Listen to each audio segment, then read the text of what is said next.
many failures can Rishi take on this? That's the big question. Is that, is this something that is going to determine his future, either with the electorate, where they're just going to say, enough already, or maybe even with the Conservative MPs? Matthew, what do you think? Yeah, absolutely. I mean, I think you're right. It is becoming a farce, isn't it? I mean, Panto season started early this week in Westminster. Do you think when it comes to Rishi's enemies that Keir Starmer will be shouting, they're behind you? They're behind you. I mean, look, this is just... We've now got to the stage where the country isn't being governed by the Prime Minister, it's being governed by the sort of white smoke that emerges from the different Conservative tribes that meet, I think, sort of not only on a daily, but almost an hourly basis in Westminster to let the government know what they will and will not accept. And it's a situation that can't continue. When the Prime Minister's lost their authority, it's really over for him. But we can't have another internal Tory fight. It's time for a general election. Well, yeah, right, we're only just at the start of the show. I was wondering how many times you can get that in today, Matthew. I haven't done 13 years of Rebecca, yet. it's not 2 Home Secretaries, it's 3. It's 3. There's been bargain. It's bargain. But that's not really the big question, is it? Do you think this will work? So the Prime Minister has said this bill will absolutely work. All of the problems that have come from the courts, not actually his fault, it's not the government's fault. We've done our best. We have done our best. A lot of problems have been thrown up by the courts. Prime Minister says all of these problems are going to be solved. But Rob Jenrick, the Immigration Minister who allegedly wrote this bill, resigned on the day it came out, saying it doesn't go far enough. And of course, Suella Braverman was fired just a week or so ago before James Cleverly, our current Home Secretary, took over. But she sort of did an absolute corker of a resignation letter where she described this, I think, as a victory of hope over reality or something like that. And she also says it's not going to work. So Prime Minister says yes. James Cleverly says yes, this will work. In fact, Jonathan Sumption, a very senior judge, says yes. But the ministers who are writing this say no. Which one of them's right? I think the ministers are writing it, but I think this whole thing is doomed to fail on every path, isn't it? It's probably not going to get through the Commons next week. It probably is going to get defeated by the courts, and it probably also isn't going to deal with the problem that we're trying to solve here, which is illegal migration. It's not going to act as a deterrent. There are plenty of loopholes, if we're to believe, ways that people will be able to appeal being, deported to Rwanda. So it's bad money after good, I think, is the phrase at this point. Yeah. And I think more money than we were told originally. Well, maybe bad money after bad, because we haven't had anything. Yeah, I think bad money after bad. But it's all coming out of the overseas aid budget, isn't it? Is it coming out? I don't know. I think some of it is, yeah. I mean, look, we've seen this morning on the lawyers' front that the Times has got a very good splash this morning, that there were 2 pieces of legal advice went to the government saying that actually it isn't, that there will be challenges in the courts, although the government's put in protection on the broad issues involved. There were some specific loopholes that the bill doesn't close. Presumably that's what Robert Jenrick was worried about and why he thought it would, the only way out was the ECHR, out of the ECHR or nothing. So, well, look, let's look at that. So I think the real concern about this bill is Clause 4 and Clause 5. So let's deal with those in order. First of all, the Clause 4 moment. We know a lot about that in my family. Quite, but Clause 4 effectively enables those who are going to be sent to Rwanda on an individual basis to make an appeal about their individual circumstances. And looking back, thinking back to that first flight that was going to go, there was about 22, 23 of them who successfully pursued this route, and they claimed, maybe correctly, but they made all sorts of claims from, I'm suffering from mental health issues that cannot be correctly dealt with in Rwanda, and the court found that that was a reasonable excuse for them not to go, a reasonable reason, not necessarily excuse. I'm suffering from human trafficking. Somebody is pursuing a blood feud against me, and they will be able to go to Rwanda and pursue that blood feud in Rwanda. I won't have the same protection. So the real concern, I think, of Rob Jenrick and Suella Braverman is that you haven't shut down that sort of a route open to everyone on an individual basis to challenge it. That's the concern with Clause 4. And then Clause 5 is something called a Rule 39 order. He says, quickly checking his notes. I may have mentioned before, I'm actually a lawyer, I should know this. The Rule 39 order, which is the, if you like, in British legal terms, we call it an injunction. It's the equivalent of an injunction that the court in Strasbourg can take out. Now, what this bill says, just to be absolutely clear, is that that injunction should not determine whether that plane leaves. So if you think about that flight that was going to Rwanda, there was 32 people, I think, from memory. 22 of them, 23 of them, use this individual Clause 4 to fight their case, to get taken off that plane. There was 9 of them. There was 9 of them left going to go, and they all went to what they call these pyjama judges, which is a Strasbourg court judge, 2, 3 o'clock in the morning. They pull him out of bed. We don't even know the name. We don't even find out the name of the judge who makes the decision. And he said, no, I'm issuing this order that this plane cannot take off. And what this bill says is that a minister will make a decision about whether to follow that order by the European Court of Human Rights in Strasbourg.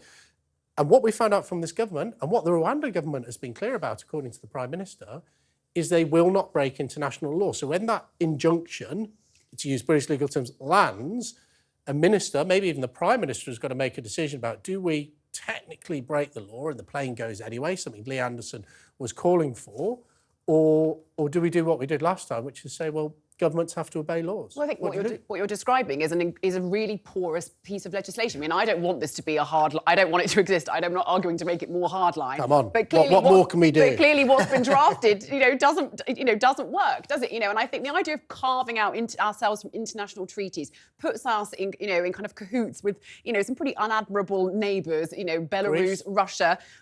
People I don't want to particularly I mean, Greece was after a military coup, of course. I don't particularly want to stand alongside them kind of, on the international stage. So it's just unworkable. And I think flogging it like we have and spending, like we say, £250 million on this stuff. With the bill still rising? It astounds me. For a clever bloke, as we're led to believe Rishi Sunak is, it sort of smacks of really poor judgment. So let's talk about how it's going to go through Parliament, though, Matthew. You said you don't think it will pass. I think you both said it won't pass. I suspect you're wrong. And I'll tell you why I think you're wrong. So first of all, it's what we call second reading on Monday. Do you agree in principle with the idea, so these Conservative MPs like me will have to make this decision, do you agree in principle with the idea that we should be sending people to Rwanda? Now, there might be some people who abstain and say, look, actually, I don't agree with this bill because I don't think it works. I agree with the principle. I'm going to see if it can be improved. I think it will get through second reading. I think enough Conservatives will vote for it because they will agree with it in principle. And then we'll go into what we call the committee stage, which will enable Conservative MPs and Labour MPs, people across the House of Commons, to come forward with their main amendments. And where the resistance will come, I think, from Suella Braverman, Rob Jenrick, and that significant group of MPs they now find themselves leading, is they will push back on Clause 4 and Clause 5. Now, I suspect that the government will give way and they will get their own way. Now, one of the challenges about that is, of course, this piece of legislation... Will Rwandans then pull out? Well, this piece of legislation is giving legal effect to a treaty. So even if the Rwandans don't pull out, we have to renegotiate the treaty. And that is the difficulty of the position the Prime Minister finds himself in. And of course, even if Clause 4 and Clause 5 are improved by, the sort of the right wing, as the press would lazily label them, but I'll join with them. I think quite the right wing of the Conservative Party. You then get the One Nation group, the left group of the Conservative Party, who will probably make an unholy alliance with the Labour Party, who will be resisting this. It's just going to be a bit bloody. And it's not going to sit, the House of Commons is not going to sit over Christmas as Suella wants, is it? So it's going to be lingering. I'd happily sit over Christmas. I would happily sit over Christmas to get this done. All I just need to hear from the government is where I need to get my turkey delivered. But it's Kafkaesque. How many more times can we renegotiate or discuss this policy? And every time we have to stuff their mouths with gold. Yeah, maybe your time would be better spent thinking of another workable way to manage illegal migration. Like, please, we're flogging a dead horse. Flogging a dead bill. I like to chuck in at this moment, the barge. I'm thinking of setting up a Twitter account, Barge Watch. How many people are on the barge? What's happened to the barge? Which the government has complete control over. It isn't in the hands of international courts. So if you say this isn't going to work, it may not, right? And I'll tell you what my view is. Right policy, wrong country. Send people to... Jersey. Albania, like the Italians have just agreed. Jersey. I hear people talk about the Orkney Islands, the Falkland Islands. I don't think the British people care what country we go to. If we truly believe in the deterrent effect of sending people to be processed abroad, I do, then Rwanda doesn't matter. Right policy, wrong country. Now, I'm going to move on. We also saw this week Boris Johnson, the best Prime Minister this country's ever had. Boris Johnson, the worst Prime Minister this country's ever had. And that's just in one meeting. And I went to lots of meetings. OK, we'll give you that. That's just to keep everyone happy to say both of those things. So Boris Johnson, in front of the COVID inquiry, I thought he did quite a good job. And I also thought he did the right thing by starting with an apology, Rebecca. I mean, I think it's the least you can do, isn't it? Is start with an apology. I mean, I think it was very well rehearsed. I think it's a year he's been practicing how that was all going to come across. He's got a very good media coach. Very good. And I thought the tears deployed at the right. Biggest piece of ham acting since Crossroads. Yeah, talking about Panto season. Exactly. I mean, get him. He could be a new Dane. No. I'm sorry. I don't accept that. I think you two come with a certain viewpoint, that's why we love having you on the show. But if you go out and talk to ordinary working people beyond the sort of London metrosexual bubble, is that us? Both of you inhabit. I think people do think it was heartfelt. He was struggling to hold back the tears at one point. Yeah, he's clearly been deeply affected by this. Yeah. And I thought he did quite well. I thought his motivation and what he really felt. At least we didn't have jokes. No, we didn't. But it would have been completely inappropriate if we had. Absolutely. At least there was a seriousness of a purpose. Yeah, I think the problem is that, I mean, there are still such huge questions. It depends whether you believe that the WhatsApps mysteriously disappeared or that they didn't. So I think I mean, look, he didn't make a fool of himself, which he has on so many occasions in the past, and which was one of the reasons why he was the wrong leader to take us through the pandemic. But I think he did quite. I don't think that's fair. I think he did quite a good job. We were the first people to get the vaccine. What do you think about the revelations that he was going to send the SAS to the Netherlands to go? He's bloody right. Bloody right. If the Netherlands have got our vaccine, we should go and take it. It's not theirs, it's ours. I think that was the right thing to do. He sort of betrayed himself a bit, didn't he? Because he used a rather colourful language to describe what he thought about COVID in early 2020. It's all, I think you're right. I think, maybe he was legitimately very sorry for his performance. But what came out of yesterday and over the last couple of days, is that this wasn't being taken particularly seriously, was it? They were having a laugh at our back. They were using some callous and cruel language about people's lives. People have had good innings. It's not how I would want, someone to describe my elderly parents. It was so uncomfortable. And I think also there's stuff about sort of how male-dominated. Absolutely, such a macho coach. It was so macho, and it reflected itself in the policies. The lack of support for women and girls trapped in abusive households. All he said was, "Oh, we gave money to helplines." Well, not a whole load of good, is it? If you can't use a phone and you're trapped in an abusive household. So I just think it revealed my worst sense about what that. Okay, well, look. So we should never really talk about the COVID inquiry without remembering that 250,000 people. You bring it up quite correctly. Lost their lives. The biggest tragedy our nation has had, since the end of the Second World War. Do you think, though, those people are being correctly served by this inquiry, which seems to be focusing on he said, she said? Well, this what is people? No, I want to hear. I'll come back to you in a moment. But what people said in WhatsApps, because you make the point quite correctly. Conversations.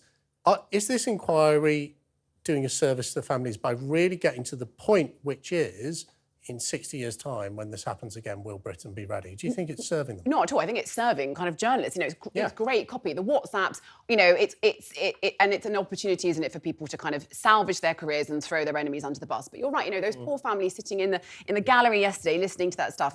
Sobbing, standing outside with pictures of their loved ones. The tragic stories, people just not saying goodbye to people not having funerals. I think you're completely right. And what are we learning about how would we deal with this if this were to happen again? And when do we get the report? In 2027? Which is absurd. Sweden has already done it. My mum died during the COVID pandemic. It was a really difficult time. My family had no more difficult time than any other family. So I understand to some extent we couldn't have. She didn't die of COVID. She died of cancer. But the restrictions. We couldn't have a funeral. We couldn't. So I know my how mum they died feel, 6 months and I don't before. think and my family, and it's not about me, but I'm just a member of the public, are being served by this inquiry. I think you're right. I don't think people want to do that. Matthew, I know you want to come back into the inquiry, so I want to pick you up on his very last comment. Boris Johnson started saying, or did say, that the inquiry should deal with where this COVID virus came from, and in fact that builds and picks up on some comments that Michael Gove made when he was giving evidence. He said the same thing. He said, in terms, there's a body of evidence or a group of people in this country who believe that COVID was a man-made virus and we should look into that. Now, on both occasions, Michael Gove and Boris Johnson have been shut down by the inquiry chair and other lawyers are there saying that is not within the remit of this inquiry. Now, they are right. It isn't within the remit of the inquiry. And someone said to Boris, well, you set this inquiry up. If you think that's an important thing. That was 2 years ago. I mean, the guy hasn't been Prime Minister for 2 years. Do you think we should expand the remit of this inquiry It's only 18 months. Well, to cover, but they basically, whenever this comes up, there's lots of people watching this today who think that this was a man-made virus. And I must admit, I'm sort of down on that side of the fence myself. And if we don't... So do you think this inquiry now, Boris couldn't know 2 years ago this body of evidence. No. Do you think this inquiry should expand to look at the origins of the COVID virus? Yes, I think it should, because I think the role of an official body to look into it will either, the conspiracy theories that are flying around, the suspicions, if it doesn't look into it, it will just add fuel to those who think that it was man-made. Sort of feeds them, doesn't it? This idea that you're not allowed to talk about it. Not allowed to talk about that. Look, sunlight is the best disinfectant, as we always hear, and that's what the COVID inquiry is meant to be. And I mean, on the inquiry generally, look, it's fun for people like me to see the disquiet and displeasure of Tory ministers and the infighting. But actually, as you say, in terms of getting to the two big issues, really, which are what should we do differently next time? Let's hope there isn't a next time, but we need to know just in case there is. There will be. There's always a absolutely, even if it's not for a while. And secondly, to get to the origins of the virus as well. And it seems that those are not the two focuses of the inquiry. Now, to be fair to it, this is block 2, I think, and there are several sort of blocks of this inquiry. Well, I think but none of them, as you say, at the moment, I think they've been quite clear that they can't do this. I think people would look at this and say, if this is a man-made virus, should we be asking China to pay reparations? Because it's shut down our country, cost hundreds of millions, in fact billions of pounds to the British taxpayer. I think British people would say, look, if this is a man-made virus, surely we should look to China to make some sort of recompense. Or even just acknowledge wrong, even at the very least acknowledge wrong if it is man-made. Which I think they'll never do. And look at differences about how, things in labs are treated. Because I think if it was man-made, it was cock-up, not conspiracy. I don't think the Chinese released it to war on the West, because frankly, the biggest war has been on the Chinese people, who, it makes our lockdown look like a walk in the park, where people were literally locked in apartment buildings. So Boris Johnson, I thought he did really well this week. Worst Prime Minister our country's ever had, best Prime Minister our country's ever had, worst or best? Worst. Worst? One of the worst. You're both wrong. You're both wrong. He's the best. Right.